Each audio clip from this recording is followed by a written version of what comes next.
नमस्ते दोस्तों, राधे राधे। आप लोग कैसे हैं? ठीक ही होंगे, उम्मीद करती हूँ। अच्छे रहे, स्वस्थ रहे। मैं आज आप लोगों को एक माता जी का विवाह गीत सुनाऊंगी। जैसा लगे कमेंट में ज़रूर बताना। लाइक करें, शेयर करें, प्लीज़ हमारा सपोर्ट करें, हमारे चैनल को आगे बढ़ाएं। मैं आप लोगों को सुनाऊंगी। हमारे यहाँ ये गीत गाया जाता है जब गीत होता है शादी ब्याह में। सबसे पहला गीत यही होता है हमारे यहाँ माता रानी का। तो आप लोगों को भी सुनाऊंगी, उम्मीद करती हूँ अच्छा लगेगा। गाँव मई माता रे गाँव भवानी लेऊ कालिया मैया ना। गाँव मई माता रे गाँव भवानी लेऊ बेला मैया ना। गाँव मई माता रे गाँव भवानी लेऊ विंध्याचलीना। तोहरी शरण देवी मई जागीरो पे मोरी जागी पुराने हो। गाँव मई माता रे गाँव भवानी लेऊ चंदिका मैया ना। गाँव मई माता रे गाँव भवानी लेऊ कालिका मैया ना।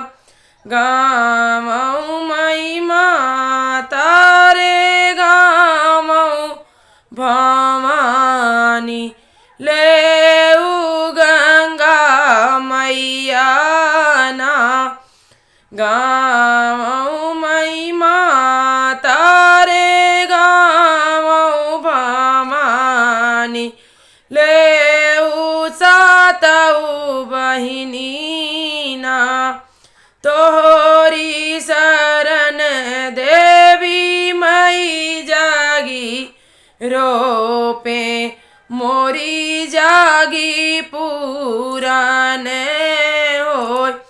गाँव मई माता रे गाँव भवानी लेऊ अगवन बाबा ना।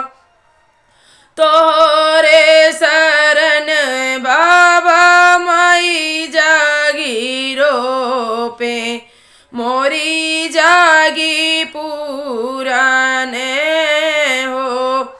आवऊ भवानी पलंग चढ़ी बैठाऊ देवई सात रंगवा बिछाय। आवऊ भवानी पलंग चढ़ी बैठाऊ देवई सात रंगवा बिछाय। गुड़ घियन कया गियरिया करऊ बाई देवई सात रंगवा बिछाय।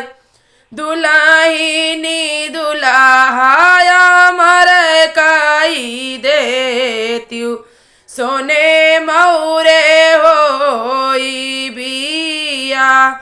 दुलाहिनी दुलाहाया मर कर मैया सोने मौरे होई